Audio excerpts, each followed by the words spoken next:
So I guess the Shohei Ohtani story is over. You are Locked On MLB, your daily MLB podcast. Part of the Locked On Podcast Network, your team every day.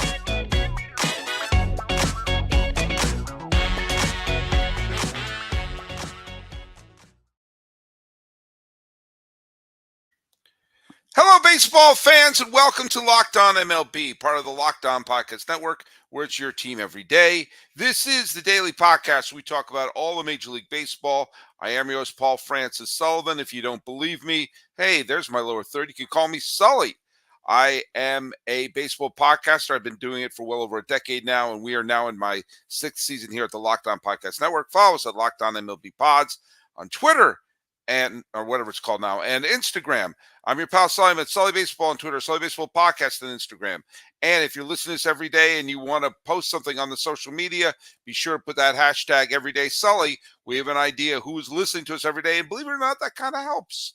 That kind of helps. It's an idea who's been there every day and everything like that. Hey, today's episode is brought to you by FanDuel.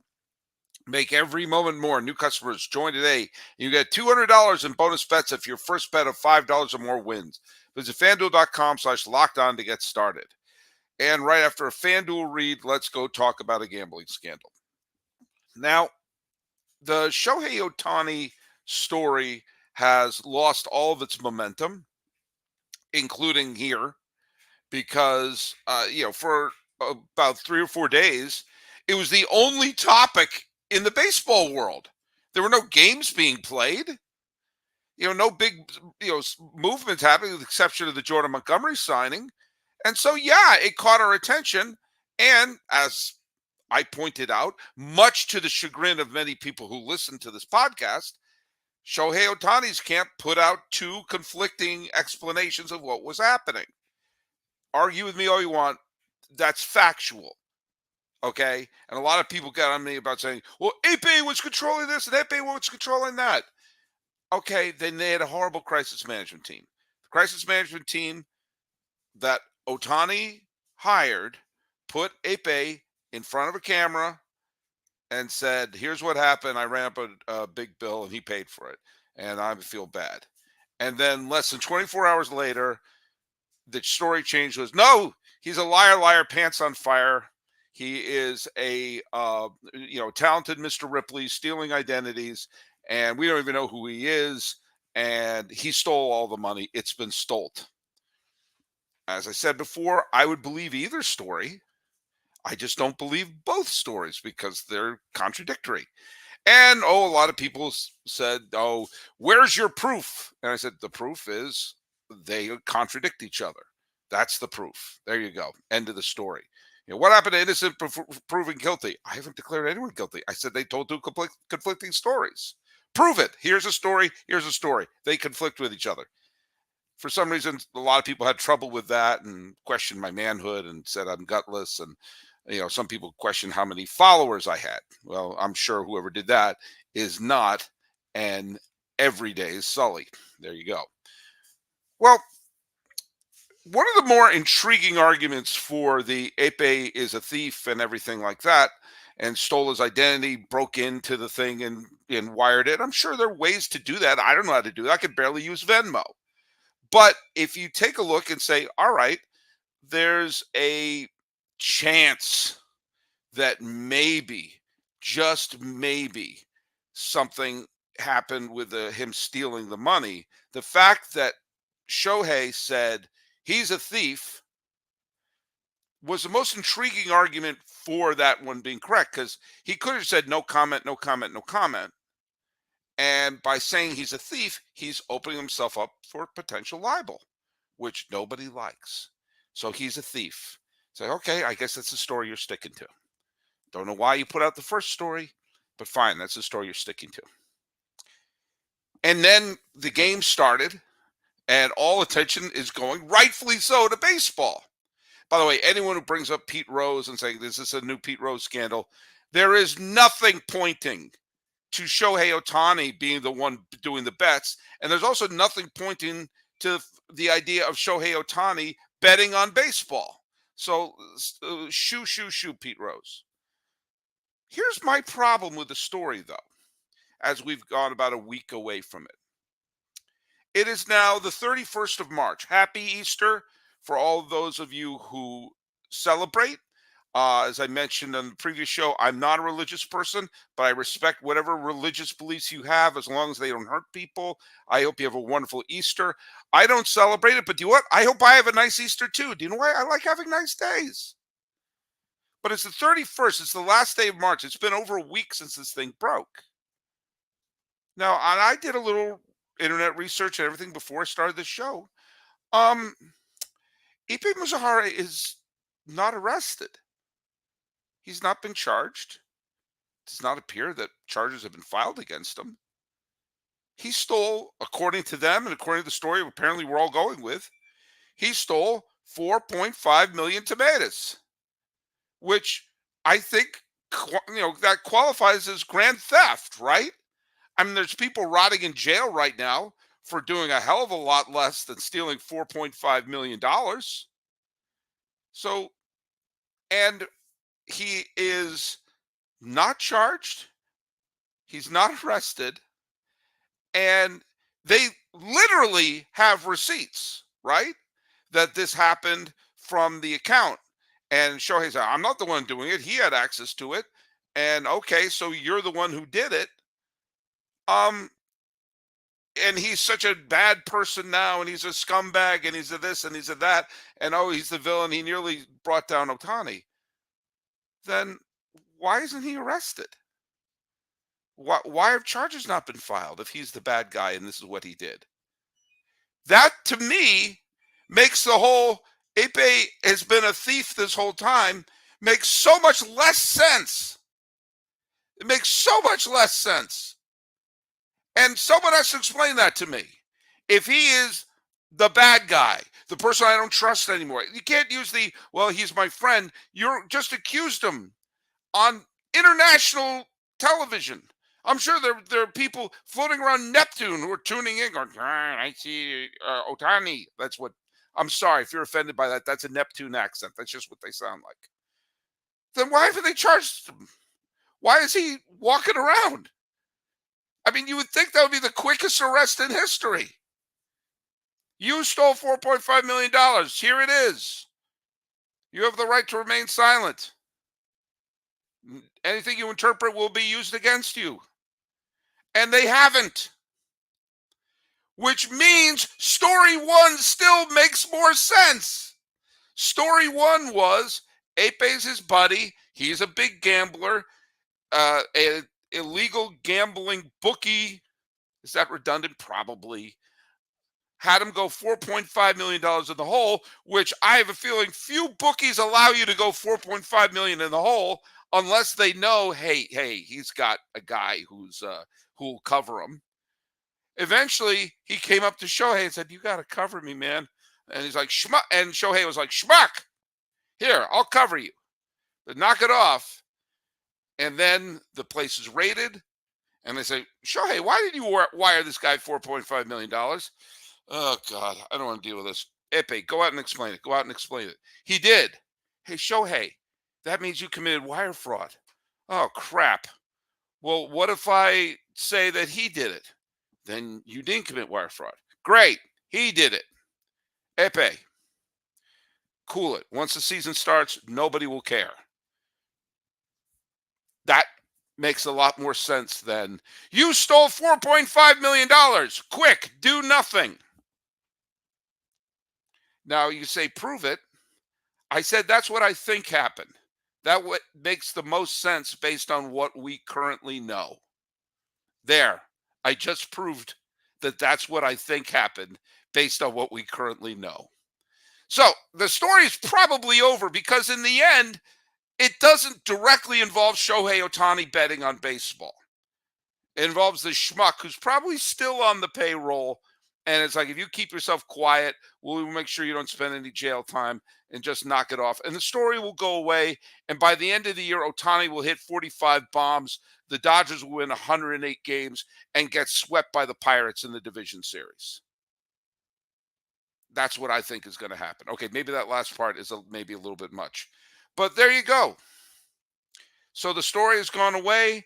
It never made sense. And probably in 4 or 5 years, there'll be a Netflix documentary about it. And it'll be the baseball version of the Fire Festival. Mom, I'm not going to explain to you what that means. Well, all right. I had to address that.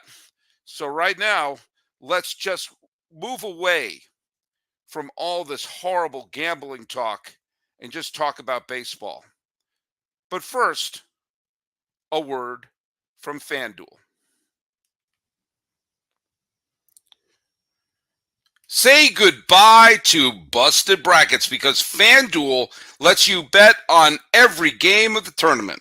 Whether you're betting on a big upset or a number one seed, it's time to go dancing on America's number one sportsbook.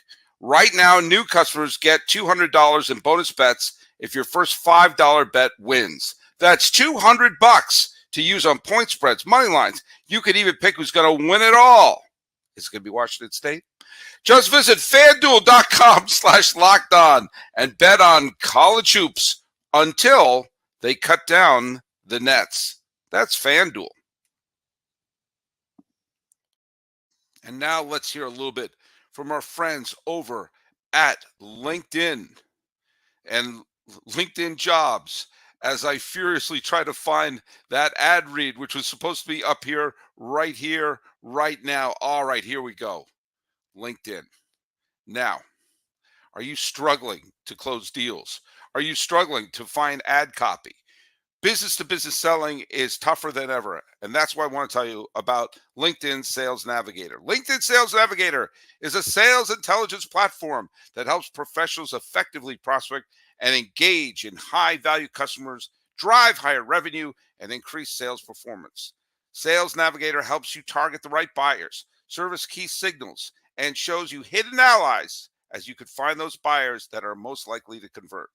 Fueled by LinkedIn's 100 billion member platform, Sales Navigator gives you the most up-to-date first-party data, enabling you to unlock conversations with people that matter. Right now, you could try LinkedIn Sales Navigator and get a 60-day free trial at LinkedIn.com/lockedon. That's LinkedIn.com/lockedon for a 60-day free trial. Let LinkedIn Sales Navigator help you sell like a superstar today. Just go to LinkedIn.com/lockedon to get started. And a reminder about Locked On Sports Today. Are you watching Fox Sports or ESPN on your TV all day and you got to hear all that shouting?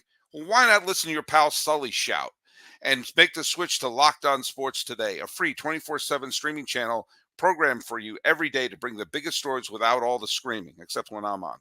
Locked On Sports Today brings you the can't-miss analysis, opinions, and news, streaming 24/7 on YouTube, on the free Amazon Fire TV channel app, part of the Locked On Podcast Network, where it's your team every day.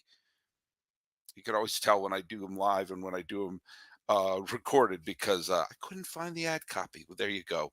There you go. I hope that was a smooth ad read. Craig Brindle, by the way, who's an everyday solid, says, innocent until proven guilty is for the court. Court of public opinion works a little differently. Getting swept by the Pirates would be the more interesting part of the story. Thank you, Craig. I haven't accused Shohei of doing anything. I'm saying that the story makes sense one way and not the other way. While we're here, let's just go over the trivia question. A couple of you got it right, and a couple of you got it wrong. I asked the question, what team was the first team to win a World Series title in two different cities? A couple of you picked the Dodgers, who won the World Series in 1955 in Brooklyn and 1959 in Los Angeles. That is not correct. That is not correct. Steve Cola, I'm sorry, Steven. I hope I don't butcher your Italian name, and my grandfather is rolling his eyes wherever he is today. Stephen Colatrella says, I think the Braves, 1914 in Boston, 1957 in Milwaukee, and he also brought up the Dodgers. A couple of you brought up the Browns and the Orioles, but the Browns never won in St. Louis. But Stephen Colatrella is correct. It's the Braves who began their life in Boston as the Boston Braves. They won the 1914 World Series. And someday I'm going to do a little investigation because I know everyone knows that the White Sox threw the 1919 World Series. I think there's a possibility that the A's threw the 1914 World Series. Did I just accuse a lot of people? Sure. Have Connie Mack sue me. There's a bunch of reasons why I look at that World Series and go, wait a minute, something's fishy here. But that's a future podcast, maybe future investigation, maybe a future book. But the next thing is that, yes, the Braves won in Boston, then won in Milwaukee, and later they won in Atlanta. They're the only team to win in 3 different cities. When the A's, that's why I want the A's to win the World Series in Sacramento and then later in Las Vegas. So they just spread. They're like the Johnny Appleseeds of World Series championships. Anyway, so good job there. And let's also quickly go over who owned baseball yesterday. Remember, this is a baseball podcast. And so we're going to go over who owned baseball. And there were some pretty obvious names on that based on some of the performances. Mark Canha, speaking about former A's, Mark Canha single, doubled, homered. He scored 3. He drove in 3. The Tigers beat the White Sox 7-6. Logan Gilbert, another great pitching performance by a Mariners pitcher. Struck out 8 Red Sox batters in 7 innings, allowing 1 run. And Seattle walked off 4-3 in a stupid loss for the Red Sox, who were up 3-1, and they did everything wrong. It was basically the 10th inning was a Benny Hill sketch where a runner was thrown out at second base trying to steal. The right fielder for the Red Sox bungled the ball. No one could throw a strike. Little bloop hits. Sox lost that one 4-3. Stupid. Jordan Hicks. The Giants brought in Jordan Hicks to be a starting pitcher. So far, so good. He threw 5 scoreless innings, and the Giants won 9-6.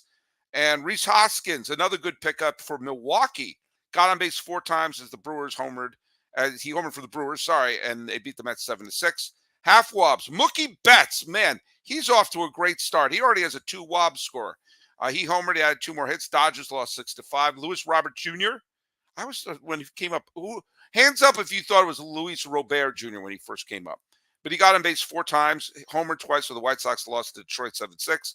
Seth Lugo pitched very well for Kansas City, but the Twins were a little bit better, 5-1. And remember when everyone was panicking about Yamamoto's first game? He wet the bed in Korea, and there were actually people talking about, oh my God, is he a bust?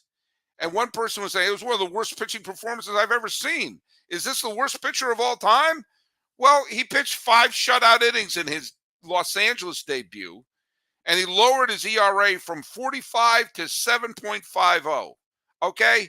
Now, the Dodgers lost that game because Joe Kelly stinks, but, I mean, Yamamoto's going to be fine. He had 1 bad start in Seoul. Everyone pump the brakes.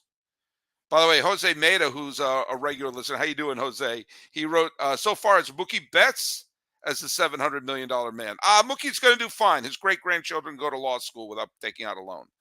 No, Yamamoto's going to be just fine. Everyone who was worried about him, relax. Pump the proverbial brakes. He's had 1 bad start. Now, I'm going to hear from a couple of the sponsors in a second, but I just want to point out some of the names I just brought up there. I brought up the Mark Canha, who's off to a really good start. I pointed out the fact that Rhys Hoskins helped the Brewers win that.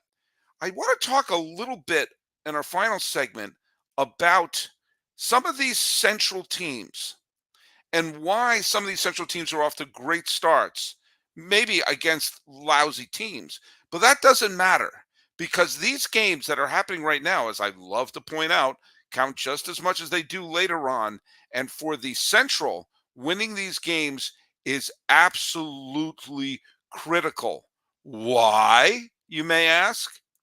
Because the entire division is an absolute cluster, you know what. Oh boy, do I love to simplify my TV experience, and no better way to simplify it than with Fire TV. Fire TV is your destination for sports, from live games to highlights to in-depth analysis. Fire TV offers amazing viewing experiences with smart TVs as well as the Fire TV stick. that you can plug into your existing television that provides access to millions of movies, TV episodes, as well as free and live television. Whether it's opening weekend for baseball, the college basketball tournament, you're going to want to have Fire TV. Now, Fire TV recently created Fire TV channels to deliver a constant supply of the latest videos from your favorite sports brands, all for free. That includes all of us at Locked On and most of the big pro sports leagues and college conferences as well.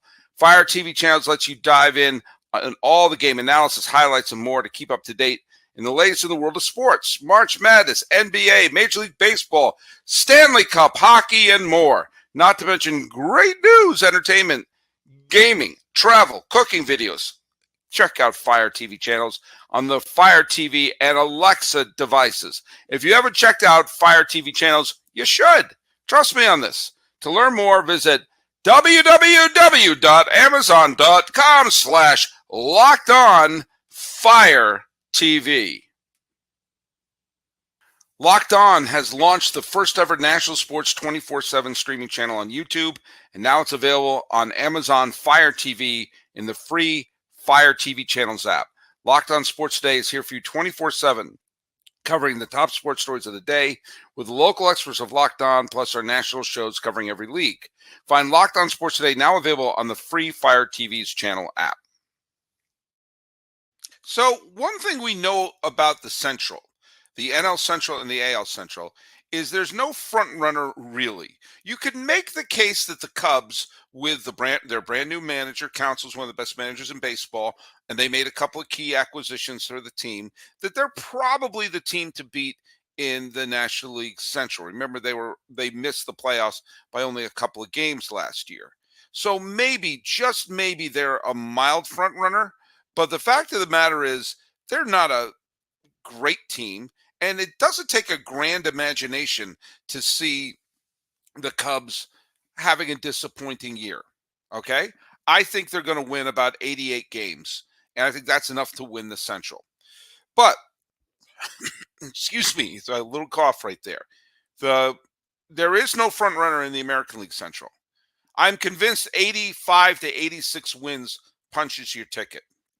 And the Cubs could slip away.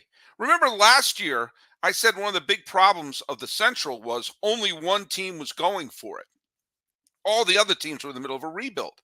And the one team that went for it last year was St. Louis, who finished in the basement.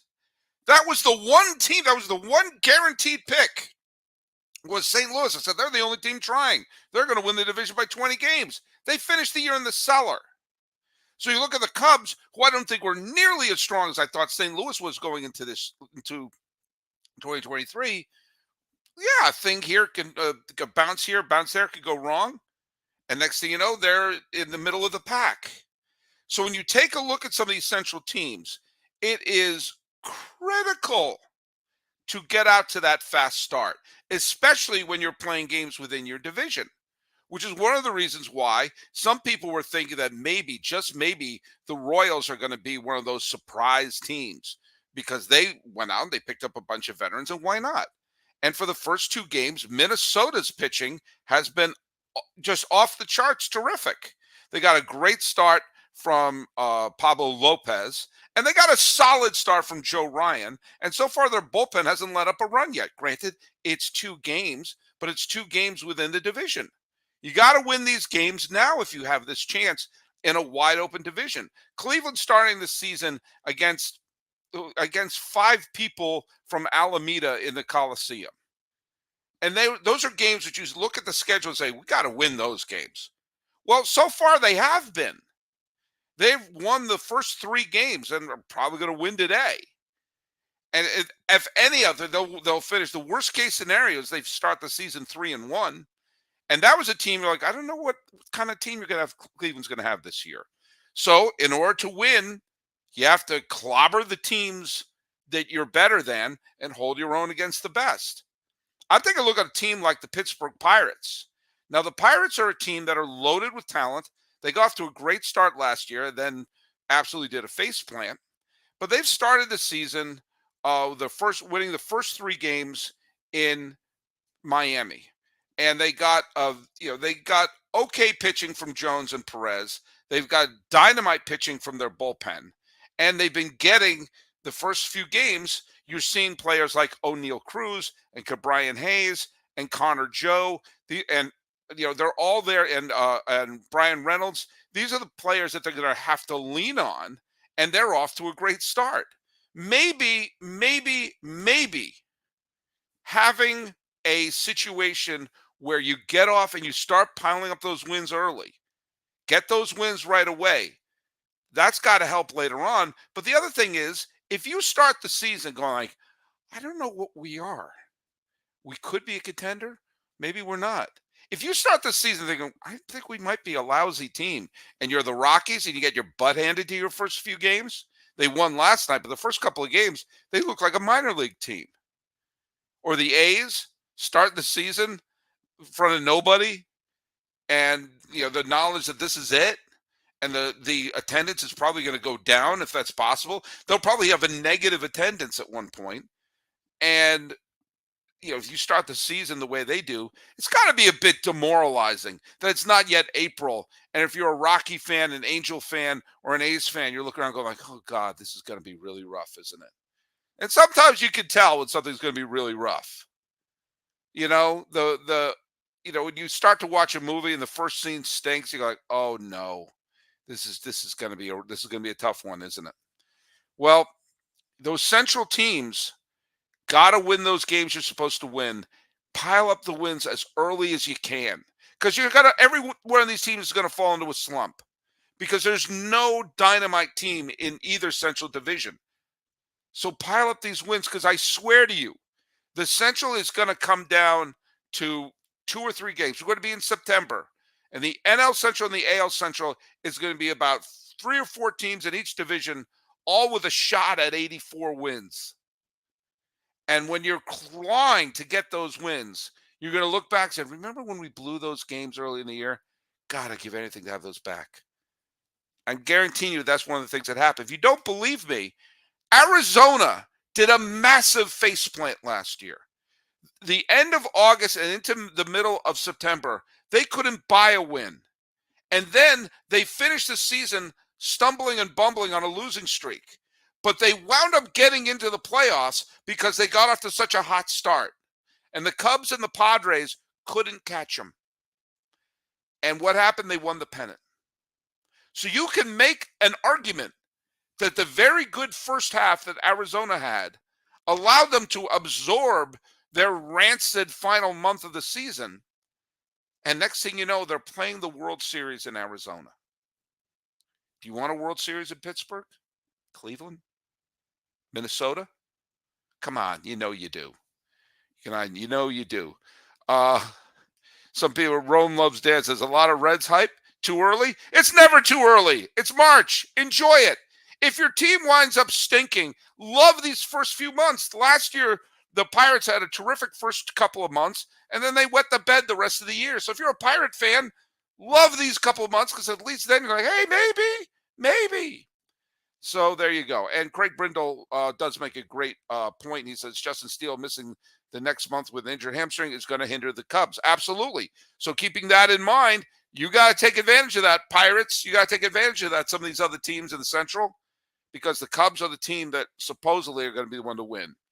By the way, Rome Loves Dan says, favorite Red Sox team ever pre-2004. I'll answer that later. That's a good question, because I want to give that a little bit of thought. It probably won't be the 82 Red Sox, but I do like the cover of that yearbook. All right, by the way, here's today's trivia question, which is a Yankee-related trivia question, which is, the Yankees have won many series, World Series, League Championship Series, Division Series, all along the way. Who was the last Yankee pitcher to clinch a World Series with a complete game? And if you also want to throw in who was the last Yankee pitcher to clinch a postseason series with a complete game, you could put that one in too. But who was the last Yankee pitcher to throw a complete game victory to clinch a World Series? Put the answers down here at Locked On at the YouTube channel, or on Locked On the Pods on Twitter or on Instagram. And you can follow me. I'm at Sully Baseball on Twitter, Sully Baseball Podcast on Instagram. Wondering if the Ohtani story is ever really going to be over, and pointing out, hey, Central teams win now so you don't have to win later. This has been Locked On MLB. Happy Easter for those of you who celebrate. Have a nice Sunday for those of you who don't. I'm your host, Paul Francis Sullivan. Please call me Sully.